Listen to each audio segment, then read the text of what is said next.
Hello YouTube, I am back. I apologize, you might hear my washer in the background. But yeah, I am back. I do apologize for the delay. It's been a crazy hectic year over the last several months, so I appreciate you being patient with me. Today I'm going to be sharing some crockpot recipes that my family really likes, so let's get on into it. The first meal that I'm going to start with, which is the dinner for tonight, is a slow cooker pot roast. And I've been making this recipe for a few years now, I would say. And I was sticking with like a traditional recipe, but now I kind of just throw whatever into the crock pot. So I'll type out in the description box what I actually did, because I'm not really following a recipe per se anymore. So first and foremost, I've got my cut of meat here. Kroger had a really good sale on these chuck roasts, and I froze this one for a little bit. It's only been in the freezer for about a week or so. And I'm gonna season it with salt, pepper, garlic powder, and onion powder.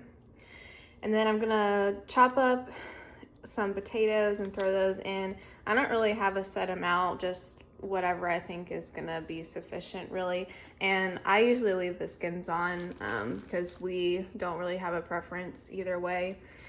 And then I'll chop up and throw some carrots in there. And then lastly, some beef broth. I've got my potatoes chopped up and put in there. I used about 5 small-ish russet potatoes, but you can use any potato that you like. This just looked like enough for my family. But I did want to point out that I went ahead and seasoned the potatoes separately because potatoes generally need a lot more seasoning, which if you're following a low sodium diet, then you might want to skip this step just because we're adding in this beef broth here. Now, I do want to point out that I did pick the lower sodium beef broth, which you don't have to. It just helps me control some of the salt that's going into my food. So I did season the potatoes separately. I'm gonna throw the carrots in and then the beef broth, and then this roast here will actually be placed over top of the potatoes and carrots.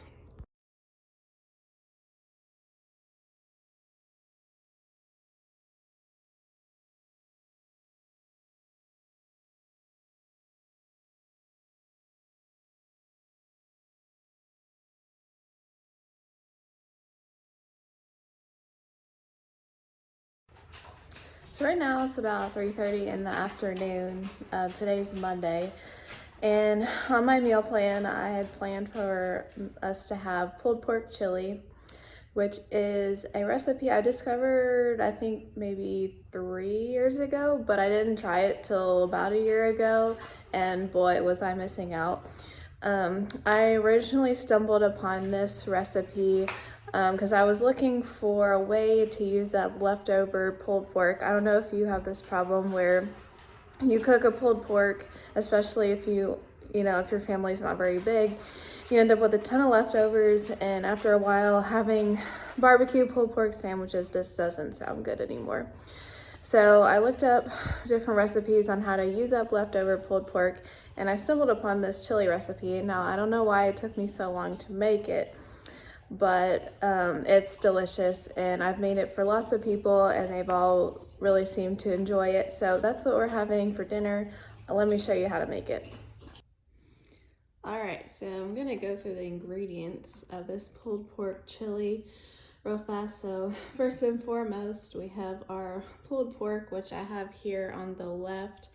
That's just leftover pulled pork that I had from about a month ago. It's just shy of 2 pounds. The original recipe does call for 2 pounds. However, I just use whatever I have left. The original recipe calls for a 28-ounce can of diced tomatoes. We prefer just to use the 14.5 of the petite diced tomatoes, so just use whatever you prefer. Beef broth, tomato sauce, and now we'll move on to the spice rub here, which I've already mixed up in this bowl. But it calls for a teaspoon of salt, a teaspoon of garlic powder, a teaspoon of ground pepper, a teaspoon of chili powder, and a half a teaspoon of cumin. Now, it does call for cayenne pepper, but I don't really cook with that, so I just left it out.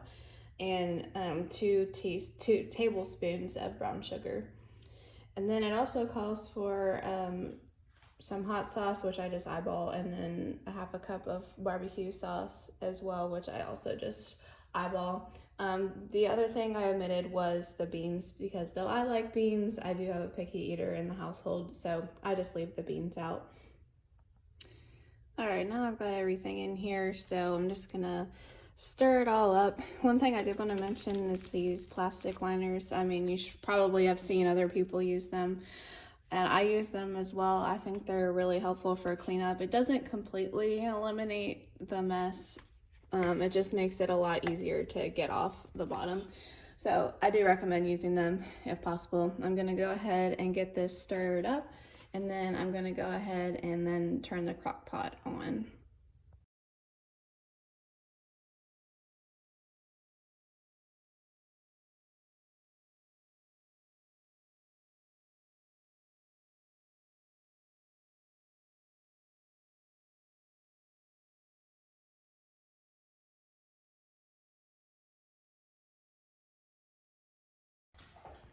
This next recipe is really an interesting concept that I discovered from a different YouTuber a few years back, and I apologize if you hear eating in the background. I just fed the cats and the dog.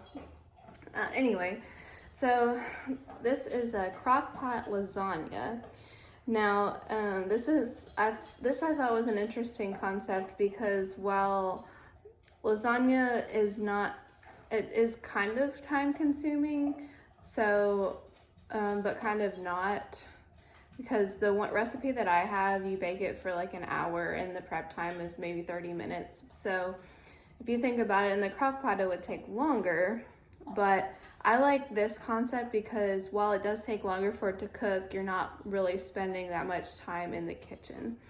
So when I make it, I start with the sauce, especially because I usually make this the day before. So I'll start with the sauce so that I can let it actually cool. So you can either use ground beef or ground turkey. I apologize for the blood. That's why I always let this defrost on a plate or something to catch it. So I have ground turkey here, but I usually use ground beef. That's just what I had on hand. I use store-bought sauce. My favorite is Prego, but I don't buy it much because it doesn't always go on sale. So this is just what I have. I'll use all of this. I will definitely use at least half of this jar, maybe more. I kind of eyeball it. The recipe that I adapted, which I don't have the original link, so I'll just type it all in the description box. It calls for 3.5 cups of marinara sauce, but I usually eyeball it. And so I'll season the meat with salt and pepper and garlic, oregano, and then I have some fresh basil outside, so I'll throw some of that in there as well. One thing I also wanted to mention is I just dumped this jar in here, and often when it's refrigerated, especially, it gets kind of thick. So I put some water in it and I shook it up, and it helps get some of the sauce off the side. So that's something that I would definitely recommend doing as well, especially so that your sauce doesn't end up to be too thick.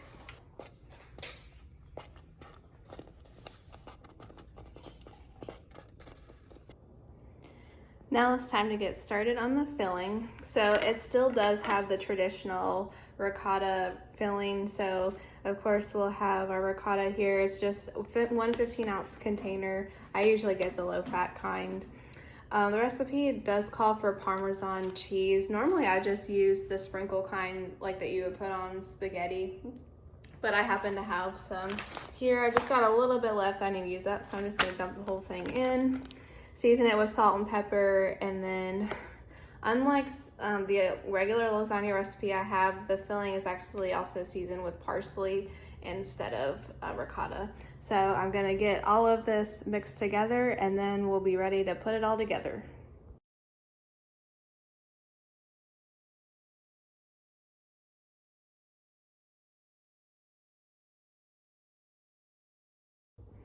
I did want to show real quick what the lasagna noodles look like when they're in here. So Obviously these really long ones won't really fit, so I just break mine up. You don't even have to break them up into that many pieces. I just break them up until they form a pretty even layer.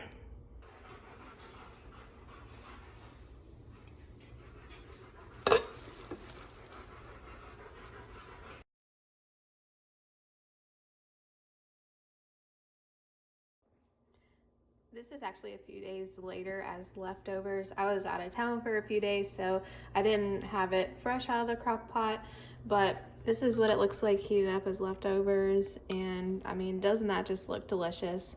As always, it turned out super good, and I would definitely recommend this recipe. Thank you so much for watching, and I will leave everything typed out in the description box. I think I only have the link to the one website, so I'll include that, but I'll type everything out for the other two. So thank you again for sticking around with me, and I'll see you in the next one.